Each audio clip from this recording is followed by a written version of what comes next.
ওয়ালাইকুম আসসালাম। ওই যে লা ইলাহা ইল্লাল্লাহ মুহাম্মাদুর রাসূলুল্লাহ সাল্লাল্লাহু আলাইহি ওয়াসাল্লাম। মা তুমি বেঁচে আছো? মা তুমি বেঁচে আছো? মা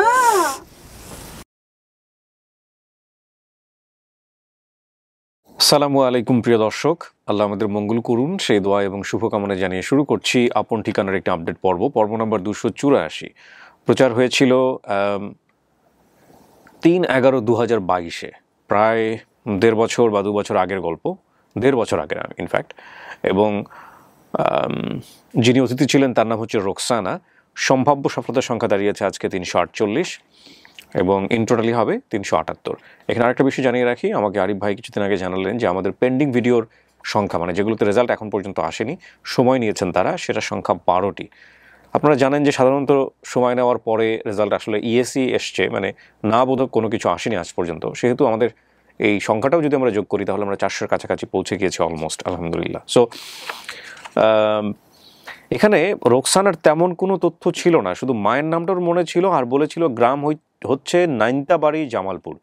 এখানে ভিডিও দেওয়ার পরে যেটা হয়েছে যে আমাদের রোকসানার তথ্য বের করেছেন হচ্ছে আমাদের টিম মেম্বার তুহিন ভাই, এবং তুহিন ভাই কিন্তু বলেছে যে উনি পুরনো ভিডিওগুলো নিয়ে কাজ করছেন।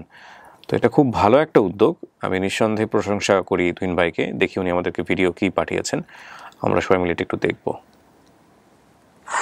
আসসালামু আলাইকুম ওয়া রাহমাতুল্লাহি ওয়া বারাকাতুহু। প্রিয় ভাইজান, ভালো আছেন ইনশাআল্লাহ? কথা বলছিলাম আমাদের রোকসানা আপু। বেশ পুরনো একটা ভিডিও, প্রায় 13 বছরের কাছাকাছি হয়েছে ভিডিওটা, বা বেশি হয়ে গেছে। তো ওনার ভিডিওটা নিয়ে যেটা হয়েছিল ভাইয়া, আমার বেশ কয়েক মাস আগে একটা গ্রুপ পোস্ট ছিল ময়মনসিংহের জেলা ভিত্তিক একটা গ্রুপে। গ্রুপ পোস্টটা ছিল অন্য একজন ভিকটিমকে নিয়ে। তো ওই পোস্ট হচ্ছে আমাকে ওই দিন 12 তারিখ, মে মাসের 12 তারিখে হচ্ছে আমাকে আসাদুল নামের একজন ভাই পোস্টে একটা কমেন্ট করে যে আরজি বিয়ার সাথে আমি যোগাযোগ করতে চাই, কারো কাছে কি কোনো লিঙ্ক আছে বা যোগাযোগের মাধ্যম থাকলে একটু আমাকে হেল্প করুন। আমি রোকসানার ফতো ভাই বা মামাতো ভাই এরকম একটা কমেন্ট করে। তো এরপর আমি ওনাকে রিপ্লাই দিই ভাইয়া, মেসেজ করি, কিন্তু কোনো সাড়া পাচ্ছিলাম না। এরপর হচ্ছে আমাদের অসফল যতগুলো রোকসানা নামের ভিডিও ছিল সবগুলো আমি ইউটিউবে গিয়ে হচ্ছে কমেন্টগুলো চেক করছিলাম। এরই মধ্যে হচ্ছে ভাইয়া আমাদের 284তম পর্বে যে রোকসানা আপু ছিল, ওনার ভিডিওতে বেশ কিছু কমেন্ট আমার নজরে আসে। কমেন্টগুলো নজরে আসার পর হচ্ছে বেশ কয়েকটা আইডি ছিল কমেন্টের। এর মধ্যে জসিমউদ্দিন নামের একজন ভাইয়ের ফেসবুক আইডিটা আমি বের করি, ওনাকে ফেসবুকে মেসেজ দিই। দেওয়ার পরে মোটামুটি উনি আমাকে বাংলাদেশ সময় ভোর রাতের দিকে হচ্ছে রেসপন্স করে। তো ওনার সাথে কথা বলার পরে বলেছে হ্যাঁ আমি কমেন্টটা করেছিলাম, সে আমার ফুফাতো বোন হয়, তো আমরা কিভাবে যোগাযোগ করতে পারি ওর সাথে। তো এরপরে ওনার কাছে আমি পরিবারের নাম্বার চাইলে উনি দিতে চাইনি, বা পরবর্তীতে দিবে এরকম একটা কিছু বলছিলেন। আরো একটি তথ্য দিয়েছিলেন উনি যে রোকসানাপুর বর্তমানে যে মামা আছেন, দাবিকৃত মামা, উনি হচ্ছে গফুরগাঁও থানা, ময়মনসিংহের গফুরগাঁও রসুলপুর ইউনিয়নের ইউপি সদস্য, এবং কি উনি আমাকে ওই মামার নামটাও বলে দেয়। আর যেহেতু নাম বলে দিয়েছে আর উনি একজন ইউপি সদস্য, সেক্ষেত্রে আমাদের জন্য সহজ হয়ে গেছে ওনাদের নাম্বারগুলো কালেক্ট করা, যেহেতু আমাদের জাতীয় তথ্য পায় ওনাদের নাম্বারগুলো থাকে ইউপি সদস্যদের। তারপর হচ্ছে ভাই আমি ওখানে গিয়ে দেখি যে হ্যাঁ এই ইউনিয়নে হচ্ছে একজন এই নামের সিরাজ নামের একজন ইউপি সদস্য ছিল। তো আমি সিরাজ সাহেবের একটা ছবি নিয়ে হচ্ছে জসিম ভাই কি দিই যে এটাই কি ওনার মামা কিনা। তো উনি বলছে হ্যাঁ এটাই হচ্ছে রোকসানার মামা। তো তারপরে ওনাকে আমি ফোন দিই মামাকে মোটামুটি ফজরের সময়। তো ফোন দেওয়ার পরে বেশ কিছুক্ষণ কথা হওয়ার পরে উনি বলে যে হ্যাঁ সবকিছুই ঠিকঠাক আছে, আমার ভাগ্নি হারাই গেছিল, হারাই নেই, ওর বাবা নিয়ে গিয়েছিল, নিয়ে কোথাও বিক্রি করে দিয়েছে বা এরকম একটা ওনারা বলতেছে। পরবর্তীতে আমাদেরকে কোনো সন্ধান দেয়নি, আমাদের কাছ থেকে টাকা পয়সা খেয়েছে কিন্তু কোনো সন্ধান দেয়নি, ওনাদের বক্তব্য ছিল এগুলা। তো এরপরে হচ্ছে ওনার কাছ থেকে আমরা রোকসানাপুর দাবিকৃত পরিবারের মা, যিনি উনি কিছুটা মানসিক অসুস্থ ছিলেন, যার কারণে হচ্ছে উনি ফোনে ইউজ করেন না বা কথা বলেন না। তারপরে বর্তমানে পরবর্তীতে যে বিয়ে হয়েছিল এখানে যে ওনার অন্য 2টা মেয়ে ছিল, ওনাদের নাম্বারগুলো নিয়ে ওনাদের সাথে আমরা সবকিছু শেয়ার করি, কথা বলি। ওনারা বলে যে হ্যাঁ আমার আম্মু ভিডিওটা দেখেছে, মানসিক অসুস্থ হলে উনি রোকসানাকে দেখে ঠিকই চিনতে পারছে। তো এইভাবে হচ্ছে ভাই আমরা কাজটা শেষ করি। বাকিটা আল্লাহ ভরসা, আজকে গেট টুগেদারে ইনশাল্লাহ সফলতা কামনা করছি। এইটুকু ছিল ভাইয়া, ভালো থাকেন সবাই, সবার জন্য দোয়া রইল। আসসালামু আলাইকুম। ওয়ালাইকুম আসসালাম রহমতুল্লাহ। তুহিন ভাই অনেক ভালো কাজ করেছেন। এরকম হয়তো আরও অনেক ভিডিও সফল করা সম্ভব যদি আমরা সবাই মিলে একটু চেষ্টা করি। তুহিন ভাইকে আমি বিশেষভাবে ধন্যবাদ জানাই যে আপনি পুরনো ভিডিওগুলো নিয়ে চেষ্টা করছেন, এবং এই যে আপনার চোখ এড়ায়নি বলেই কিন্তু হয়তো আল্লাহর রহমতে আজকে আমরা খুব সহি সালামতে একটা ভিডিও সফল করতে পারবো। তো এরকমভাবে আপনারা যারা টিম মেম্বার আছেন পুরনো ভিডিওগুলোর দিকে একটু খোঁজ রাখবেন, চোখ রাখবেন। হ্যাঁ, আর ফেসবুকের রিচ নিয়ে তো নতুন করে বলার কিছুই নেই। হঠাৎ করে আমি কয়েকদিন আগে দেখলাম যে রিচ একটু বোধহয় ভালো। আমাদের আপন ঠিকানার কোনো একটা আপডেট, এই যে মানে এই আপডেটের আগের যে আপডেটটা, হ্যাঁ, সেটা 1 মিলিয়ন ভিউজ হয়েছে, যেটা বিগত 1-2 বছরে বোধহয় কোনো আপডেটে এরকম ভিউজ হয়নি। তো এটা শুধু না, এর আগের একটা প্রমোশন ভিডিও 1 মিলিয়ন ক্রস করেছে। তার আগেও আমি দেখলাম হুট করে, আপনারা খেয়াল করলে দেখবেন যে ভিডিওর ভিউজ 60,000, হ্যাঁ 60,000, সেটা 1 ঘন্টার ব্যবধানে বেড়ে 3 লাখ ভিউজ হয়ে গেল। মানে এটা রীতিমতো অবিশ্বাস্য, হাস্যকর এবং মানে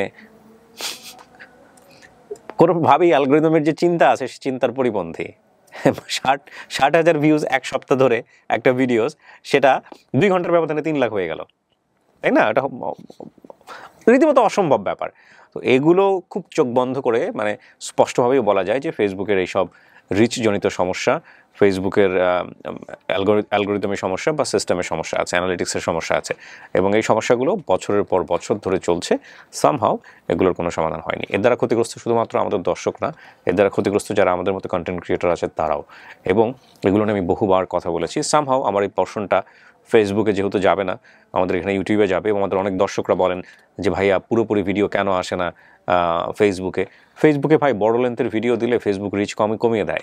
এখন ফেসবুক এটা তো বলে না তোমাকে যে তুমি বড় ভিডিও দিও না, তোমার রিচটা কমিয়ে দিচ্ছে। এগুলো আমাদের ক্যালকুলেটিভ, আমরা হিসাব করে বুঝি। তো সেই জায়গা থেকে আমরা চেষ্টা করেছি আপন ঠিকানার মেইন পার্টটা, মানে আপডেট ভিডিওর মেইন পার্টটা শুধুমাত্র ফেসবুকে দেওয়ার জন্য, এবং পুরো গল্পটা আসলে ইউটিউবে দেওয়ার জন্য। অ্যান্ড ইউটিউবের আপন ঠিকানা চ্যানেলটা এটা পুরোপুরি একটা আর্কাইভ। আপনারা যদি আপনাদের কোনো সন্তান হারিয়ে গেছে এবং তার নামটা তো নিশ্চয়ই আপনাদের জানা আছে, সেই নামে যদি এসে আপন ঠিকানার এই চ্যানেলে সার্চ করেন, ওনার নামটা লিখে আপন ঠিকানা লিখে যদি আপনি সার্চ করেন, আপনি দেখবেন যে বেশ কয়েকজনের নাম চলে আসছে। যদি আসে, এমনও তো হতে পারে যে হয়তো আপনার সন্তানটা এখানে এসেছে, বলে গেছে অনেক আগে, হয়তো আপনারা দেখেননি ভিডিওটা। সেভাবে আপনারা চাইলে এটা ইউটিউব থেকে করতে পারবেন, বাট আপন ঠিকানা মানে ফেসবুক থেকে এটা পারবেন না। এবং এরকমভাবে একটা ভিডিও সফল হয়েছেও আমাদের এখানে কিছুদিন আগে। সো আমি বলবো যে ইউটিউবের এই চ্যানেলটিকে বেশি বেশি করে আপনারা আমলে নেবেন, এবং যারা আসলে কমপ্লিটলি আপন ঠিকানার টেস্ট নিতে চান তাদেরকে আপন ঠিকানার ইউটিউব চ্যানেল থেকে এটা দেখতে হবে। এবং এছাড়া ফেসবুকে দেখে আসলে এটা বোঝা যাবে না, কারণ ফেসবুক বিগত 2 বছর ধরে যে আচরণ করে চলেছে আমাদের সঙ্গে, ফেসবুক আমি আসলেই বুঝি না। ওকে, সো আমি আর কথা বাড়াবো না, এই পর্যায়ে আমি চলে যাব দ্বিতীয় ধাপে।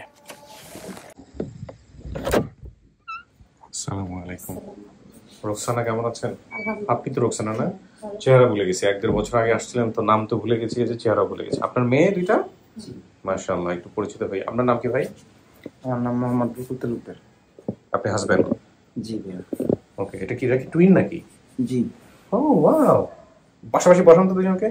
মোবাইল একটা বড় সমস্যা। কথা বলতে পারে? ওদের বয়স কত? জি। আপনি বসেন। হাই। একজনের 5 বছর? আচ্ছা, এর আর একজনের 2 বছর। তাহলে টুইন না তো? আচ্ছা ঠিক আছে, কিন্তু দেখতে একই রকম। মাশাআল্লাহ মাশাআল্লাহ। মোবাইল, সারাক্ষণ মোবাইল না? সালাম দিছো ভাইয়া, সালাম দিছো। ঠিক আছে। আপনার নাম? আসসালামু আলাইকুম। আমি আল হালাল। কি হন আপনি ওনার? এই যে ভাইয়ের ভাই হই আর কি। ভাই হন। ঠিক আছে। আচ্ছা, তো খবর তো পেয়েছেন আমাদের এরকম একটা পরিবারের সন্ধান পাওয়া গেছে যারা আপনাকে দাবি করতেছে। আচ্ছা, কেমন লাগতেছে শোনার পরে? ভালো লাগতেছে, আবার টেনশনও লাগতেছে। কেন? টেনশন হওয়াটা স্বাভাবিক, এত বছর পর আসলে কারা আসছে, হ্যাঁ, সামনাসামনি না দেখলে তো বোঝা যাবে না, তাই না? তো ভাইজান, আপনি কি চেষ্টা করছিলেন আপনার ওয়াইফের জন্য? হ্যাঁ অবশ্যই, চেষ্টা তো অবশ্যই করছি, না অনেক চেষ্টা করছি। চেষ্টা করছেন না? ওনাকে জানতেন যে উনি এখন ছোটবেলায় হারায় গেছে? হ্যাঁ জানতাম, মানে ছোটবেলা বলতে গেলে আমি বিয়ের পরে আর কি শুনছি। বিয়ের আগে শোনেন নাই? মানে মানে ওরকম না, বলছে বিয়ের পরেই বলছে ক্লিয়ার ভাবে। তো আপনার এটা সমস্যা হয় নাই পারিবারিকভাবে? না না না, আচ্ছা ইনশাআল্লাহ কোনো সমস্যা হয়নি। ঠিক আছে। আচ্ছা, তো কথা বলবো না, চলেন ভিতরে নিয়ে যাই, দেখি যাক কি অপেক্ষা করছে।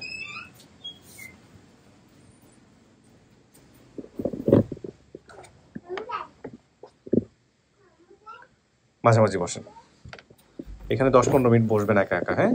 যারা আসছে ওদের সাথে কথাবার্তা বলে তারপরে আমি ভিতরে আসবো। আমরা তৃতীয় পার্ট শুরু করছি। এখানে প্রিয় দর্শক এবং শ্রোতা, হারিয়ে যাওয়ার বিবরণ হচ্ছে আমার বর্তমান বয়স 25 বছর, হারানোর সময় ছিল 4-5 বছর। ছোটবেলায় তিনি একজন লোকের সাথে গ্রাম থেকে বাসে করে টঙ্গী বাজারে এসেছি। কেন এসেছি বলতে পারছি না, সে আমার পরিবারকে হয় সেটাও বলতে পারছি না। টঙ্গী বাজার মসজিদের সামনে একটি হোটেলে রেখে উনি চলে যায়। যাওয়ার আগে উনি বলেছিলেন এখানে তুমি বসো, তোমার মা আসবে, এই বলে উনি চলে যায়, আর আসেনি। তখন আমি কান্না করছি দেখে এক ভদ্রলোক আমাকে আমার পরিচিত এক মহিলার কাছে দিয়ে দেয়। সেখানেই বড় হই, সেখান থেকে আর নিজ পরিবারে ফিরতে পারিনি। বাবাকে কখনো দেখিনি। মা দেখতে অনেক সুন্দর ছিল। মায়ের গালে একটি দাগ আছে। ছোটবেলায় আমি আমার খালার কাছে থাকতাম, ওনার কাছে আরবি পড়তাম। আমার 2টা বোন ছিল, আপন বোন না খালাতো বোন সঠিকভাবে বলতে পারছি না। আমার গায়ে কালোর মধ্যে হলুদ ছাপার জামা ছিল। অতিথির বর্তমান ঠিকানা আশুলিয়া বাজার 5 নম্বর ওয়ার্ড, জং মার্কেট, সাভার, আশুলিয়া, ঢাকা। দাবি করা পরিবার ঠিকানা শিলাসী 8 নম্বর ওয়ার্ড, শিলাসী গফরগাঁও, ময়মনসিংহ। এই হচ্ছে বিষয়। বাবার নাম উনি বলতে পারেন না, মায়ের নাম হচ্ছে আনিসা। গ্রাম হচ্ছে নাইন্তাবাড়ি, জামালপুর। এখানে কি নাইন্তাবাড়ি এসছে? না, নাইন্তাবাড়ি তো কোনো কিছু পেলাম না। সবকিছু মিলাইতে হবে এখানে।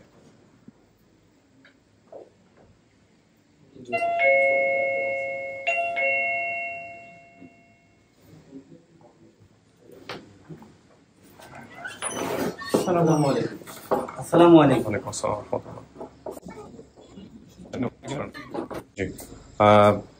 ক্যামেরা দেখে ফেস হাইড করলে আর লোকজন বেশি আগ্রহ দেখাবে চেহারা দেখার জন্য। এটা খুব নর্মাল একটা জিনিস, চেহারা দেখাইতে হয়। আর এটা তো কোনো ক্রাইম শো না, এখানে চেহারা দেখালে তো কোনো সমস্যা নাই। ঠিক আছে, আপনার নাম কি? হাফিজা। হাফিজা। আপনি কি হন রোকসানার? খালা। আপন খালা? জি। আচ্ছা, ঠিক আছে। আপনার নাম? এদিকে চলে আসেন। আপনার নাম? শিল্পী। শিল্পী কি হন? বোন। আপন বোন না, চাচাতো ফুফাতো বোন। ঠিক আছে। আপনার নাম? আমার নাম তোমা। কি হন আপনি? আমি তার আপন ফুফাতো মামাতো বোন। আপন মামাতো বোন। আপনার নাম? আমি রুস্কানার খালা বোন। আপন বোন? খালাতো বোন। কি নাম আপনার? আমার নাম কাউসার। কাউসার। আপনার নাম? রাব্বি। রাব্বি। কি হন ভাই? খালা। ও আচ্ছা, ঠিক আছে। আপনার নাম? আনিসা বেগম। আপনি মা? জি। ও, ওর বাবার নাম কি ছিল? ফারুক। ফারুক। আচ্ছা। আর হচ্ছে আপনার ছেলে মেয়ে কয়জন বলেন তো একটু? আমার ছেলে মেয়ে 2 মেয়ে। দুইটাই মেয়ে? আর ছেলে নাই? ছেলে নাই আমার। দুইটাই মেয়ে। আগেরটা না আমাদেরটা। মানে আমি তো জানি না আগেরটা না পরেরটা। মানে মানে 2 মেয়ে মিলে 3 আগের ঘরের মানে রুকসা নাই, আর এখন এর ঘরে 2 মেয়ে। আচ্ছা আচ্ছা, মানে আগের ঘরে যে সম্বন্ধ ছিল সেখানে শুধু রোকসানা, তাই না? জি। তো রোকসানা হারাই গেল কিভাবে চাচি, একটু বলেন তো আমাকে। রুকসানা হারাই গেছে, হারাইবার কোনো ব্যবস্থা ছিল না। আচ্ছা। আমি রুকসানা নিয়ে তার বাপের বাড়ি গেছি। পরে তার আব্বার কাছে বলছি যে তার আব্বা আমার আশ্রয় দেয় নাই। আচ্ছা। আশ্রয় না দেওয়ার পরে আমার বাপের বাড়ি আমি আয়সা পড়ছি। আচ্ছা। আয়সা পড়লে আমার গফরগাঁও বিয়ে হয়েছে। জি। গফরগাঁও বিয়ে হইলে পরে আমার স্বামী এই মেয়ের গ্রহণ করে না। রুকসানাকে গ্রহণ করে নাই? না, রুকসানাকে গ্রহণ করে না। আচ্ছা। না করলে পরে আমি রুকসানাকে তার বাপের কাছে দিয়েছি, তার বাপের টুঙ্গি ফেলাই দিয়েছি। ও তার বাপই এখানে এইভাবে রেখে আসছে? এটা আপনারা নিশ্চিত হলেন কিভাবে? এভাবে নিশ্চিত হয়েছে কিভাবে, মানে অনেক মানে রুকসানার আব্বুর কাছে আমরা অনেকবার গেছি রুকসানার খোঁজ করার জন্য। বলছে যে মেয়ে আছে, ভালো জায়গাতে আছে, কিন্তু আমরা অনেক চেষ্টা করছি, অনেক খোঁজাখুঁজি করছি, খোঁজাখুঁজি করাও মানে রুকসানার আমরা কোনো জায়গায় পাই না। এখানে বলছে যে ছোটবেলায় আমি একটা লোকের সাথে গ্রাম থেকে বাসে করে টঙ্গী বাজারে আসছি। কেন আসছি বলতে পারছি না, সে আমার পরিবারের কি হয় সেটাও বলতে পারছি না। টঙ্গী বাজার মসজিদের সামনে একটি হোটেলে রেখে উনি চলে যায়। তার মানে কি সেটা বাপকে দেখে চিনবে না ওই সময় যদি বাপ রেখে যায়? ওর বাপটা একটু কোন অন্যরকম ছিল, ওর বাপটা ভালো ছিল না। না, এটা তো আর আপনাদের পক্ষের কথা, এক পক্ষের কথা শুনে আমরা আসলে এটা মন্তব্য করাটা খুব মুশকিল। এখন ওর বাবাকে পাওয়া যায় নাই? না, আমরা ওনার বাবাকে কোনভাবে রিচ করতে পারি না। কেন পারেন নাই? ওনার সাথে তো কাছে আসেন, মানে ওনার সাথে তো সম্পর্ক নেই, ডিভোর্স হয়ে গেছে, যার কারণে আমরাও মানে তথ্য সংগ্রহ করতে পারি। রুকসানা বাচ্চাটা যে জি মনে করুন গর্বে আওয়ার বাদে আর তার বাপে উঠছে না, গ্রহণ হচ্ছে না, নিচেও না।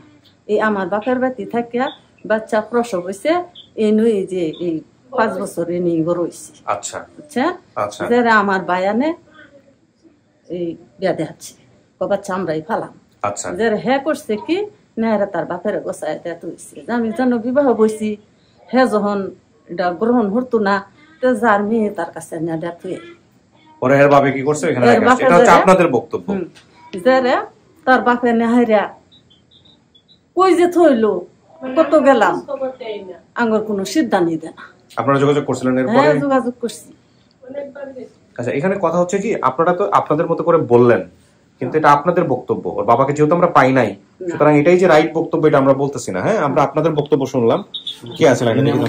তত্ত্ব তত্ত্ব জি আসসালামু আলাইকুম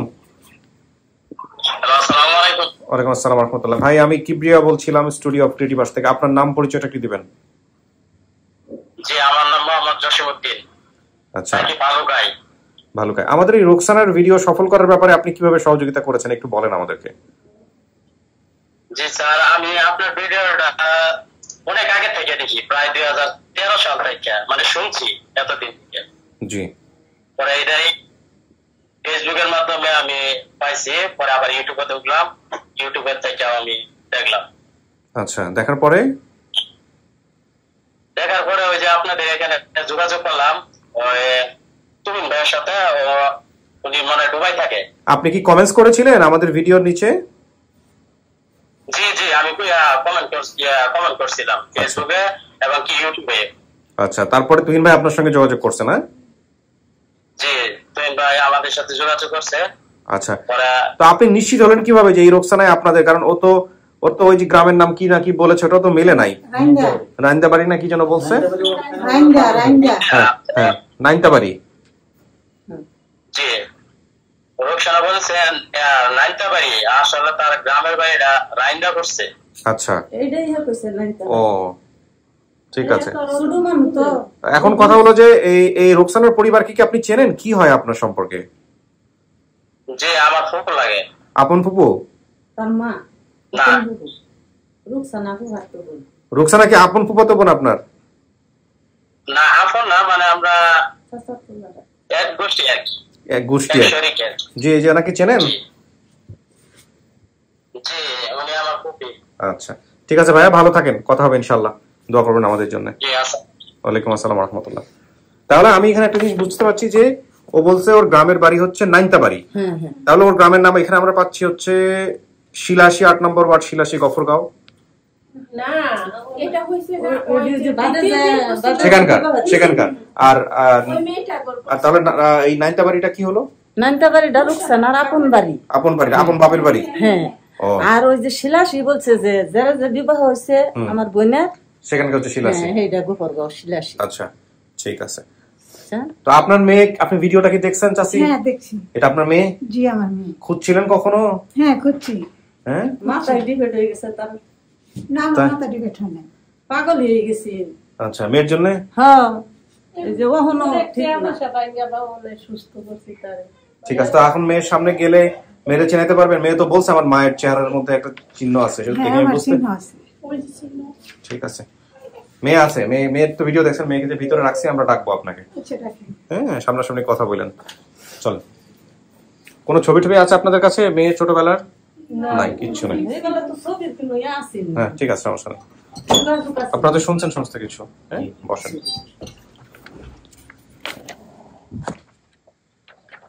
কিছু কি শোনা গেছে ভিডিও থেকে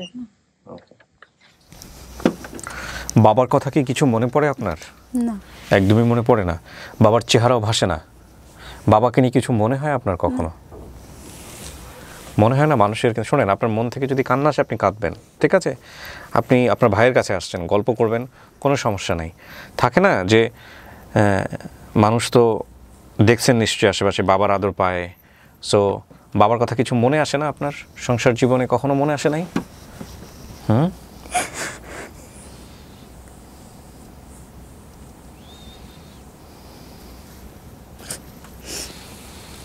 আপনাকে যে লোকটা রেখে গিয়েছিল টঙ্গীর ওইখানে এসে এই লোকটাকে কি আপনি কখনো আগে দেখছেন চিনছেন না বলতে পারবো না দেখছি নাকি খেয়াল নেই আমার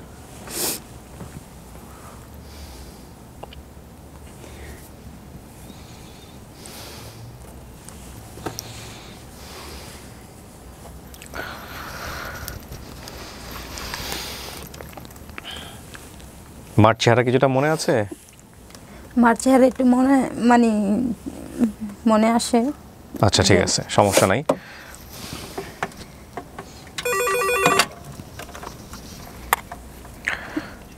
হ্যাঁ, প্রথমে হচ্ছে ওনাকেই পাঠাবা, তারপরে হচ্ছে পরিস্থিতি যদি ইয়ে থাকে তাহলে আমি বলবো ওনার যে বোন আসছে তাকে পাঠাবা, বুঝতে পারছি? শুধু ওনাকে প্রথমে পাঠাও।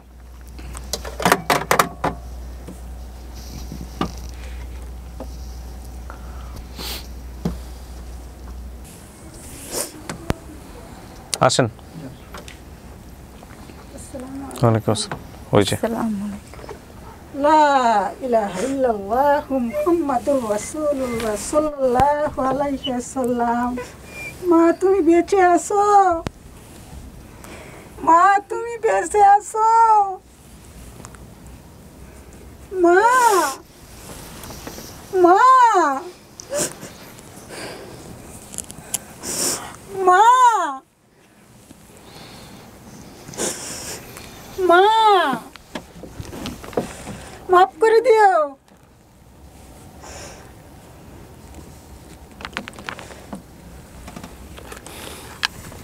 তুমি কোথায় আছিলা?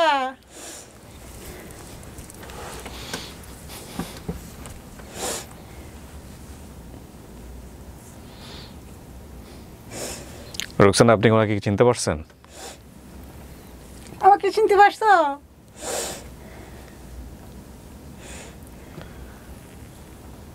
আসো, তোমার খালাকের সাথে নিয়ে আসবো আমি, চাচি নিয়ে আসবো, কথা বলেন, সবাইকে নিয়ে আসবো এখানে, সমস্যা নাই।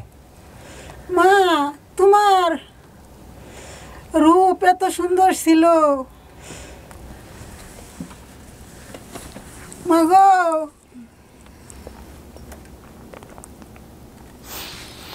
মাফ করে দিও। রুকসানা, ওনার কথাটা একটু আপনার অন্যরকম মনে হতে পারে। উনি লম্বা সময় মানসিকভাবে অসুস্থ ছিলেন। হ্যাঁ,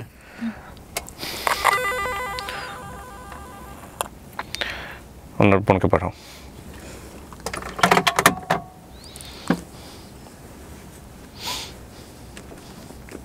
আপনি মন খুলে কথা বলেন ওনার সঙ্গে। হ্যাঁ, উনি যে আসছে আজকে এখানে আপনাকে নিতে, এটাই অনেক বেশি। আমরা অনেক বুঝিয়ে সুঝিয়ে তারপরে রাজি করাইছি। আসেন, ডান পাশে গিয়ে বসেন।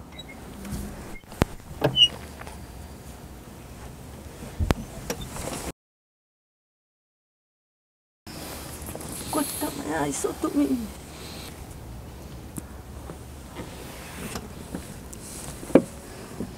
কথা বলেন, কোনো সমস্যা নাই। হ্যাঁ, আপনারা আপনারাই কথা বলবেন। তোমার আম্মারে, তোমার আম্মা তো তোমার লেগে পাগল, ব্রেন ডিপোর্ট হয়ে গেছে তোমার আম্মার। আমার ব্রেন সমস্যা নাই। তোমার মার কি চিনি তুমি? গালে একটা দাগ ছিল। দাগ তো আছে। রুকসানা কলেজে দাঁড়ায় আসলা না? কলেজের গেটে দাঁড়ায় আসলা না? একটা লোক আমাকে মানে রেখে গেছে, বলছে তোমার আম্মু আসবে। লোকটা কে ছিল? ফারুক, তোমার আব্বা। হ্যাঁ, ফারুক।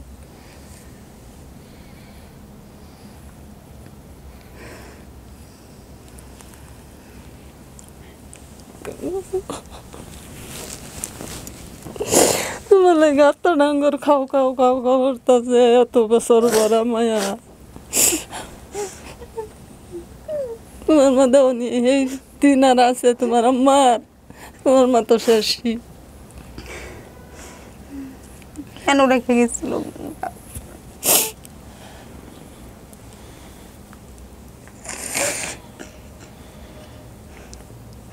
কেন রেখে গেছিল? কি দোষ করছিলাম আমি? রেখে তোমার মামারা তারে বিয়া দেখাচ্ছি।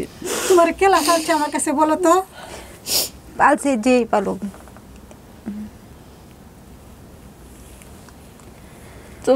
তোমার আম্মারে তোমার মামারা বিয়া দেখাচ্ছি।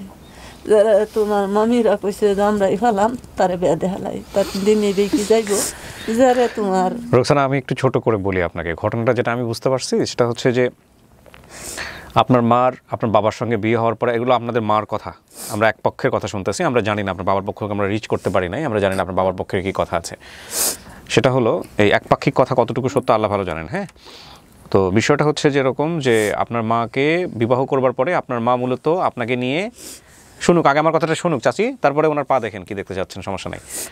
আপনার মা মূলত আপনার নানা বাড়িতেই থাকতো আপনাকে নিয়ে, আপনার বাবার কাছে কখনো যায়নি বা যাওয়া ওরকম সংসার করা হয়ে ওঠেনি। আপনি যখন হয়েছেন তারপর আপনার পরে আপনার মার সাথে আপনার বাবার ছাড়াছাড়ি হয়ে যায়। ছাড়াছাড়ি হয়ে গেলে আপনার মার পরবর্তীতে বিয়ে দিয়েছে আপনার মামারা। তো বিয়ে দিলে যেখানে বিয়ে দিয়েছে ওই পক্ষের যে বাবা সে আপনাকে মানতে চায়নি, এবং মানতে চায়নি বলেই আপনার মা আপনাকে নিয়ে আপনার নানি বাড়িতে রাখে নাই।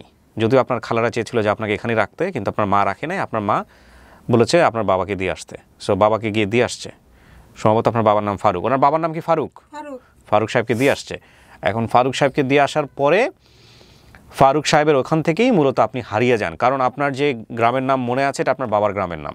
আপনি বলছেন না যে নাইন্তাবাড়ি, নাইন্তাবাড়িটা আপনার বাবার গ্রামের নাম। এখন কথা হচ্ছে যে আপনাকে একটা লোক ওখানে এসে রেখে গেছে। এখন এই রেখে যাওয়ার ব্যাপারটা এটাকে আপনার বাবা করেছে না বাবা কারোর হাতে আপনাকে দিয়ে পাঠিয়েছিল কোনো জায়গায় সে করে গেছে, এটা আল্লাহ ভালো জানেন, আমরা জানি না। হ্যাঁ, তো এই হলো বিষয়। তোমার বাপে আর কোনো সিদ্ধান্তই দিছে না, কত গুড়ায় গুড়ায় তোমার বাপের বাড়া গেছি, তোমার মা গেছে, আমরা গেছি। এখন কথা হলো যে সিদ্ধান্ত দিছে আপনি হারায় যাওয়ার পরে কি আপনারা যোগাযোগ করছিলেন? ও হারায় যাওয়ার পরে তার বাপের সাথে যোগাযোগ করছি। তোর বাবা কি বলছে? তার বাবা কইছে আছে, কই আছে আঙ্গরে দেখাই। যদি না এটা উনি বলে থাকেন তাহলে এটা উনি অন্যায় করেছেন। রাস্তার মধ্যে বয়াত হইয়া যে তোমার আম্মা আইব, এটা কয়ে যে তার বয়াত হয়ে গেছে, এটা কয়ে বয়াত হয়ে গেছে, আর খবর নাই। এটা হলো একটা কথা। আর আরেকটা যেটা সেটা হচ্ছে যে আপনার মার মানসিক অবস্থা, উনি পরবর্তীতে বোধহয় মানসিকভাবে একটু অবস্টাকল বা একটা ঝামেলার মধ্যে ছিলেন। উনি আসলে মানসিকভাবে অনেক সময় ওকে না। তারপরে ওনাকে দেখেই হয়তো বুঝতে পারতেছেন। উনি এসে এই যে ফার্স্ট আপনার কাছে মাপ চেয়েছে, মাপ চাওয়ার পেছনে কারণ আছে, কারণ উনি মনে করে যে বাবার কাছে না দিলে হয়তো অন্যরকম হয়তো আপনার জীবনটা। এই হচ্ছে পুরো গল্পটা। এখন আপনি আমি ভাবছি উনি আপনার খালা, আমার কাছ থেকে এই দুঃখটা তো আমি সইতারি না। দেখাও আমারে, দেখাবো কাকি, দেখাবো, পাশের রুমে আছে। স্বামীর নাম কি? বকুল। কোথায় বিয়ে হয়েছে? বরিশাল। বরিশাল। মা আমার কাছে সম্পূর্ণ কথা গোপন রেখো না, কে তোমারে পালছে? বলবে বর্ধ মহিলাই পালছে, আছে তারা সবাই। তুমি লেখাপড়া কত নি করছো?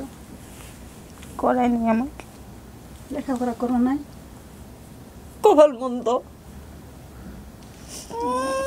না, কান্দো না মা, কান্দিস না মাতুন, কান্দিস না। তো আঙ্গুর বুক ঠান্ডা রাখ মায়া, তুই আঙ্গুর বুক ঠান্ডা রাখ, তেই তোর বুক আল্লাহ ঠান্ডা করবো মায়া।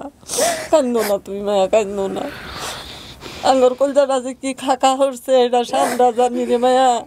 কত হইনি তাই জিগাইছি, কত মানুষের তাই জিগাইছি, তার বাবার বাদ গেছি, এই শয়তানে যে হিনি করবো আমরা তো স্বপ্নে ভাবছি না। এখানে আমি বারবার আপনাদেরকে একটা কথা বলি, পুরো ভিডিও দেখে বা কোনো সমস্ত কিছু দেখে একপাক্ষিক বক্তব্যে ওনার বাবাকে হয়তো ভিলেনই মনে হবে আজকের এপিসোডে, বাট উইথ ডিউ রেসপেক্ট, সত্যটা আমরা জানি না, আল্লাহ ভালো জানেন। সুতরাং কারোর প্রতি আপনারা কোনো অ্যাজাম্পশন করেন না, এটা উচিত হবে না। একটা সন্তানের ভবিষ্যৎ খারাপ হয়ে যায় মূলত সেপারেশনের পরে, এটা আমরা জানি, কিন্তু এটা চাইলেই অনেকখানি মিটিগেট করা যায় যদি দুই পক্ষেরই সৎ ইচ্ছা থাকে। দুই পক্ষেরই যদি সৎ ইচ্ছা থাকে তাহলে সন্তানকে, একটা ব্রোকেন ফ্যামিলির সন্তানও অনেক ভালোভাবে বড় করা সম্ভব। কিন্তু আনফর্চুনেটলি জিঘাংসা এবং এক পক্ষ আরেক পক্ষের প্রতি জিঘাংসা, এটা আসলে সন্তানের উপরে তোলে, এবং এই সন্তানের ভবিষ্যৎ যে কী হয় সেটা তো দেখতেই পাচ্ছেন। এই রুকসানার হাত, এই রুকসানার নখ, এই রুকসানার আঙ্গুল আমার চোখ বাসা রয়েছে। আমি নাই বাবু চলরাইছি, এদুন হাত এদুন পাও, এইটাই খালি মানে দিচ্ছে দুগ্ধ। আমি কেলেগি ডাকতাছি, চেহারা কেলেগি ডাকতাছি, এটা আমার চোখের মধ্যে যেমন ছবির মতো বাসা রয়েছে, সবকিছু ছবির মতো। আপনার বোনের অবস্থা হলো কিভাবে? বোন ওই যে এই চিন্তা বেয়া দেখালছে, সেই স্বামীর ঘর 2 সন্তান হয়েছে। ওই স্বামী সংসার আছে এখন নাকি? ওই সংসারের তো হনো ওই স্বামীর কলেজ গেট।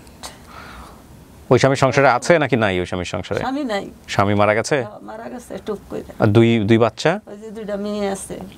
আচ্ছা, রুকসানা লাহিনী 2টা মেয়ে। ও তো মার চেহারার সাথে অনেক মিল, নাক চোখ মুখ সবকিছু মিল, মার স্কিন কালার সব মিল। এদুন আছেন না তো, এই যে সন্তানের কাহিনী এদুন হয়েছে, এদুন আছেন না তো। তার একজন মানুষ খালি চাই রয়েছে।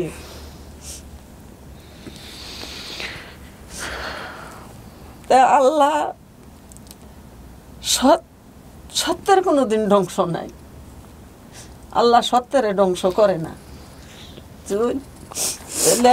যে খালি যদি মনে হয়েছে না আন্দাজ করছি যে হিনতে কলজাটা পারি যাইতেছে খা, তেই মানুষ লগা খালি আলাপ করছি, হালিমাসি করছি, অন্য আলাপ করছি। আমি আর রুকসানা। আপনি যে বাবার নাম জানেন না, এটা কিন্তু ইন্ডিকেট করে যে আপনার বাবা আপনার কাছে ছিল না। আপনি আপনার মায়ের নাম জানেন, ওনার নাম আনিসা।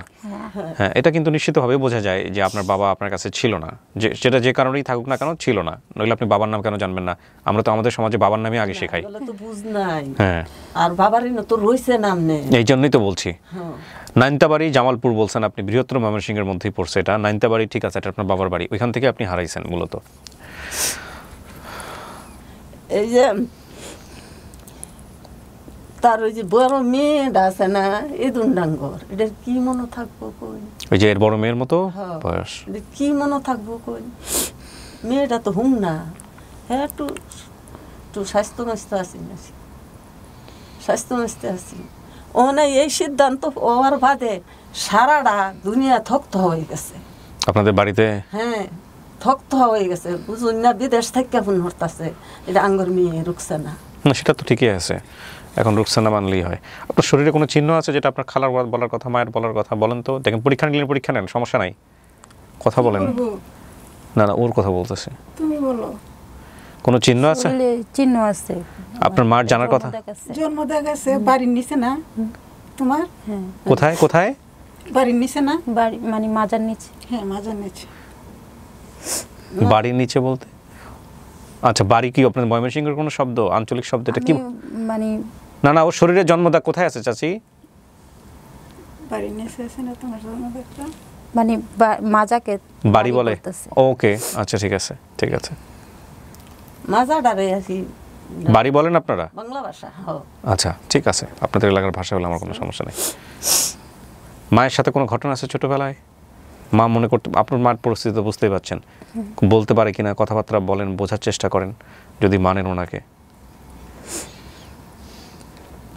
মা তো তখন আর ইয়া ছিল, মানে সুন্দর ছিল, মানে এরকম তো ছিল না। এখন তো বয়স হয়ে গেছে, মানসিকভাবে ধকল গেছে, কিন্তু দিনে রাতে কাঁদছে, শিকার হচ্ছে। কয় বোন আপনারা? আমরা দুই বোনই। বাপ মা বেঁচে আছে কেউ? অন্যান্য কেউ বেঁচে নাই? রুকসানা আর বাদে আমার বাপ মা মরে গেছে। রুকসানারে আমার মা ভালো হয়ে গেছে কিছুদিন। আপনার ঘরে সন্তান কয়টা? আমার ঘরের সন্তান আমার 2 মেয়ে 1 ছেলে। হ্যাঁ, ওই যে 2 মেয়ে 1 ছেলে। এই খালার মেয়েদের সাথেই থাকে। খালার না আমার তো এটা বলতে পারে না। আমার 2টা মেয়ে দেখাবো, এখনই নিয়ে যাবো চাচি, দেখাবো। আমার 2টা মেয়ে পাগলা হয়ে যেতেছে দেখার জন্য। হ্যাঁ, পাগলা হয়ে যেতেছে। একটা জামাই একটা লগে আইছে, একটা জামাই বাড়ি থেকে কইতাছে আমার যদি দরকার লাগে তাহলে ফোন দিবাই। আচ্ছা রুকসানা, এখন আপনার কি মনে হয় এটা আপনার পরিবার? খালাকে মানে খালার দেখে চিনছেন?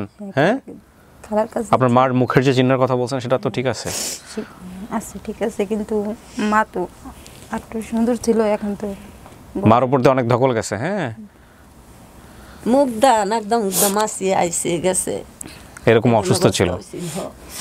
যারা রাতের 1টা 2টার সময় আপনার ইমার্জেন্সি হাসপাতাল লয়ে গেলাম, লইয়া গা হাইরা যারা যে আল্লাহ হায়াত দিছে, বাচ্চা রয়েছে, বেরি কইছে মরে গেছে, আল্লাহ কোনো চিল্লাতে তারা বাঁচায় রাখছে। চাচি, এটা আপনার মেয়ে? জি, আমার মেয়ে। আপনার মেয়ে, আলহামদুলিল্লাহ। এখন মেয়ে আপনাকে মানতেছেন মাকে? রুকসানা, এটা আপনার মা? হ্যাঁ। মানতেছেন নাকি সন্দেহ আছে? না সন্দেহ নেই, গালে দাগ আছে, আবার সবকিছু ঠিক আছে? আপনার চেহারার গঠন দেখেন তাহলে বুঝতে পারবেন। দেখে আমি শিওর হয়েছেন? খালার কাছে বেশি থাকতো। খালার দেখে টলমলায় পানি ভরতেছে চোখটা।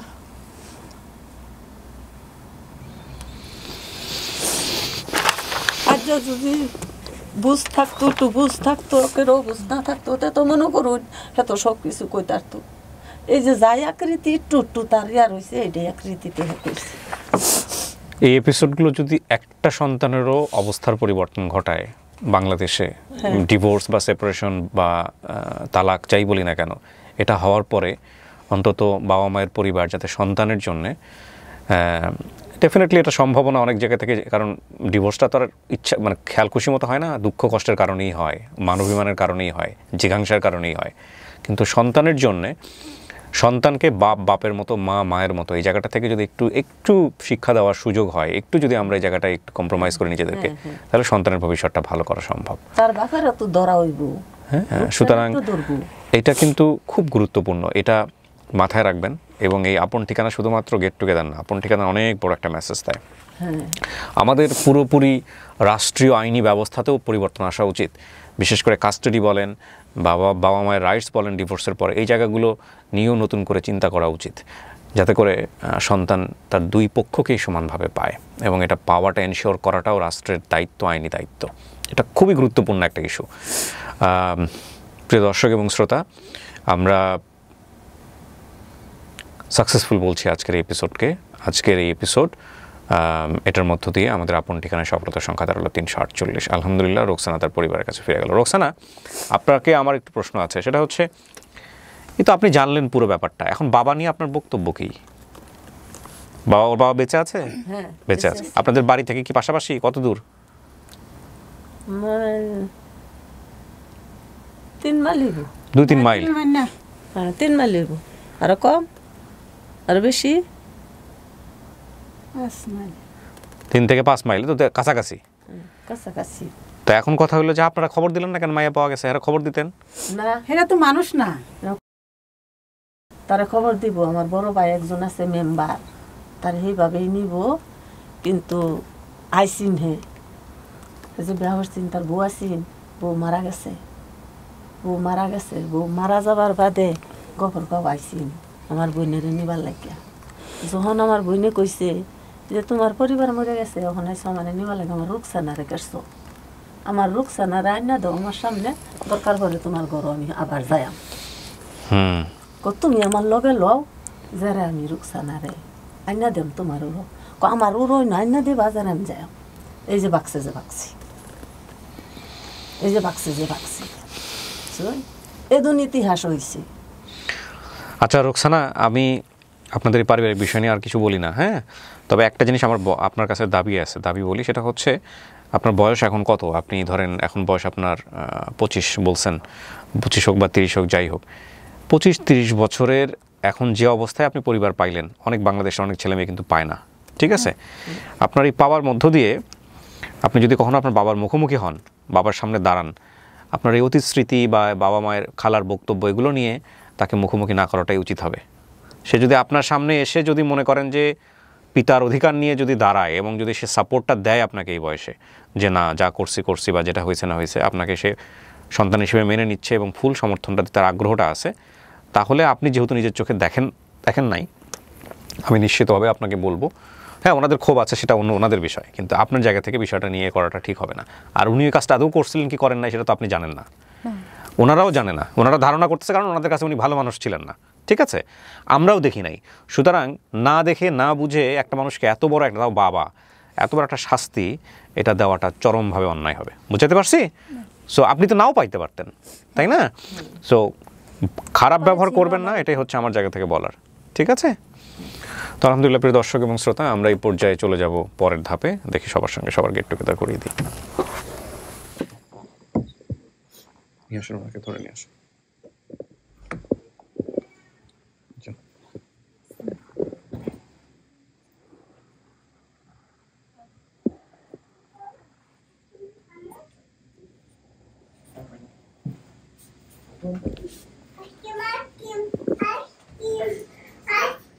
Ice cream. ডাক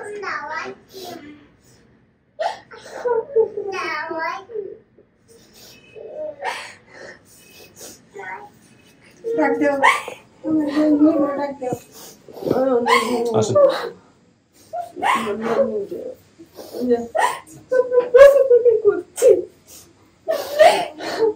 রুকসানা মেয়ে তুমি তোমার নানু হয়, নানু।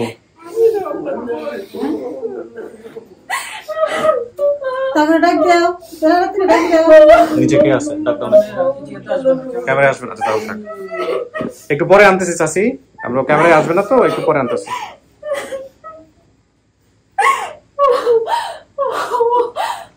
তো কি খালো তো বোন না আপনার মেয়ে ওনারা? হ্যাঁ।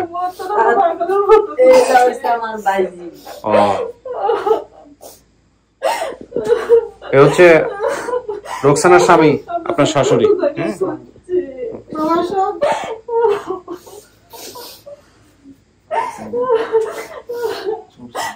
বসেন আপনি, বসেন বসেন বসেন।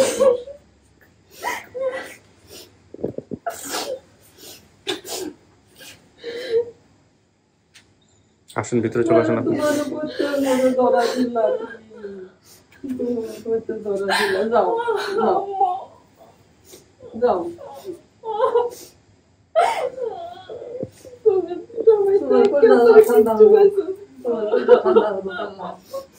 আল্লাহ তোমার কইতা ঠান্ডা হবে, তোমার কইতা ঠান্ডা হবে, তুমি ঠান্ডা হইবা, তুমি ঠান্ডা হইবা। আমি হাত দেখতাছি, আমি মুখ দেখতাছি, আমি পা দেখতাছি। বসেন সবাই, একটু মিষ্টি মুখ করে আমি শেষ করি। হ্যাঁ, আর ওদের যারা নিচে আসছে ওদের সবাইকে চলে আসবে, 1 মিনিট, 1 মিনিট চলে আসবে। ওদেরকে ডেকে নিয়ে আপনি মিষ্টি মুখ করান। হ্যাঁ, ডেকে নিয়ে মিষ্টি মুখ করান। রোকসানা যাইয়েন সবাইকে নিয়ে। হ্যাঁ জামাই খুশি হয়েছেন? যা পাইছেন এটাই আলহামদুলিল্লাহ। ঠিক আছে, ওকে, ভালো থাকেন। শেষ করি। ওয়ালাইকুম আসসালাম ওয়া রাহমাতুল্লাহ।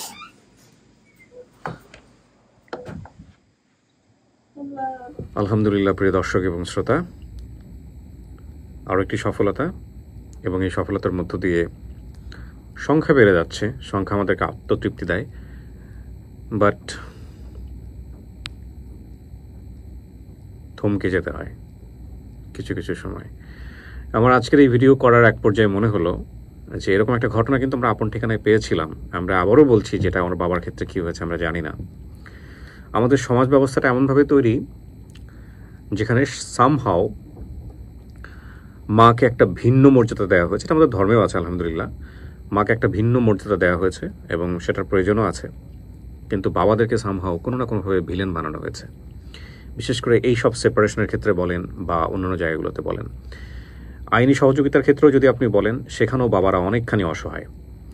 এবং এটা আসলে আমার কাছে কেন জানি মনে হয় যে বাবাদেরকে, আপনি একটা জিনিস, যদিও দিবসের পক্ষপাতী আমি না, তারপর আপনি দেখেন মা দিবসে আমাদের পুরো সমাজে একটা অন্যরকম এনভায়রনমেন্ট। বাবা দিবসে টেরই পাওয়া যায় না, ধরেই নেওয়া হয় যা করে মারাই করে বাবারাকে। যদিও কম্পারেবল না, ডেফিনেটলি না, কারণ 10 মাস 10 দিনের যে কষ্ট, সে কষ্ট কোনোদিনও তুলনা করার মতো না। কিন্তু বাবারাও যে পরিবারের জন্য অত্যন্ত অত্যাবশ্যকীয় এবং গুরুত্বপূর্ণ একটা মানুষ, এবং এই পরিবারটাকে সমস্ত নিজের কাঁধে বয়ে সামনের দিকে নিয়ে যায়, সেই কন্ট্রিবিউশনের জায়গাটা, সেই মূল্যায়নের জায়গাটা মাকে নিয়ে আমরা যেভাবে করেছি, মাকে নিয়ে আমরা শক্তপোক্ত একটা ভিত যেভাবে দাঁড় করিয়েছি, বাবাদের ক্ষেত্রে আমরা পারিনি। তো আমি জানি না ওনার ক্ষেত্রে কি হয়েছে, তবে এরকম একটা ঘটনা আমরা শুনেছিলাম, এরকম একটা ঘটনা কিন্তু আমরা পেয়েছিলাম আমাদের আপন ঠিকানা, যে বাবা নিজে একটা রেস্টুরেন্ট, একটা দোকানে রেখে এসেছিল। সেই বাবা আমরা নিয়ে এসেছি, এবং আপন ঠিকানার এথিক্স অনুযায়ী বাবাকে আমরা চাইলে, উনি রাজি ছিলেন যে আপনারা চাইলে আমাকে দেখাতে পারেন, কিন্তু আমরা দেখাইনি ওনাকে। উনি বারবারই বলছে আমার জীবনের সবচেয়ে ভয়ঙ্করতম কাজ করেছি আমি এটা। সেই মেয়ে বাবাকে মেনেও নিয়েছেন, বাবার সামনে নিশ্চুপ হয়ে বসেছিলেন। সেই দৃশ্য আমি দেখেছি, আপনারা দেখেননি। বাবা তার মেয়ের দিকে তাকাচ্ছে না, ওই রুমটার মধ্যেই চুপ করে মাথা নিচু করে আছে। দুজন কেউই কারোর দিকে এগিয়ে যায়নি, কিন্তু মেয়েটা তার বাবাকে মেনে নিয়েছিলেন। এবং এটা কেন করেছিলেন সেই প্রশ্নের উত্তর আমরা আজও পাইনি। হিউম্যান সাইকোলজি খুবই ডেঞ্জারাস একটা জিনিস, খুবই ডেঞ্জারাস একটা জিনিস, এবং এই হিউম্যান সাইকোলজির আসলে আদ্যপান্ত বোঝাও খুব মুশকিল। পারিবারিক যেই সমস্যাগুলো, সেগুলো এক একজনের এক এক রকমের, কিন্তু আমরা চাই যে কোনো ব্রোকেন ফ্যামিলি হোক, যে কোনো সেপারেট ফ্যামিলি হোক না কেন, সেপারেশনে যাক বা যেটাই হোক না কেন, সন্তান যদি মায়ের কাছে থাকে তাহলে যেন বাবা বিদ্বেষী না করে, সন্তান যদি বাবার কাছে থাকে তাহলে যেন মা বিদ্বেষী না করে। আলটিমেটলি ফাইনাল রিভেঞ্জটা আসলে ডিভোর্সের পরে এই সন্তানদেরকে দিয়েই নেওয়া হয়, এবং যার কাছেই থাকে সে উল্টা পক্ষকে, অপর পক্ষকে মানে ভিলেন মনে করে বড় হয়। মার কাছে থাকলে মনে করে বাবা হচ্ছে মনস্টার, আর বাবার কাছে থাকলে মনে করে মা হচ্ছে সবচাইতে খারাপ। এবং এটা বড় করার ধরনের জায়গাটা থেকে একটা বড় ধরনের বলা যেতে পারে হয়তো একটা আত্মতৃপ্তি থাকে, মায়ের পক্ষের হোক বা বাবার পক্ষের হোক, কিন্তু দিন শেষে যেটা সন্তানের জন্য কত বড় ক্ষতি, এবং বাই জেনারেশন এটা যে ক্যারি করতে থাকে সে, পরবর্তীতে সংসারে গিয়েও তার মধ্যে এই জিনিসগুলোর প্রভাব পড়ে। এগুলো আসলে আমার কথা না, আপনারা যদি একটু সাইকোলজি স্টাডি করেন তাহলে ডেফিনেটলি এগুলো পাবেন, ফাইন্ড আউট করতে পারবেন। এবং সামহাও এই জন্যই ব্রোকেন ফ্যামিলি নিয়ে অনেক ধরনের ট্রমা আছে আমাদের সোসাইটিতে। সো এই জায়গাগুলো থেকে আমাদের আসলে গোড়াতেই কাজ করা উচিত, হ্যাঁ। এবং আমাদের অনেক সোশ্যাল স্টিগমা বলেন, ট্যাবু বলেন, যাই কিছু বলেন না কেন, এগুলো ভাঙতে আমরা বছরের পর বছর ধরে মানুষকে সচেতন করেছি, কিন্তু আমার মনে হয় যে নতুন এই যে বিষয়গুলো আমাদের চোখের সামনে আসছে সেগুলো নিয়েও আমাদের কাজ করা উচিত। অনেক ভালো থাকুন, আজকের মতো এখানেই শেষ করছি। আসসালামু আলাইকুম।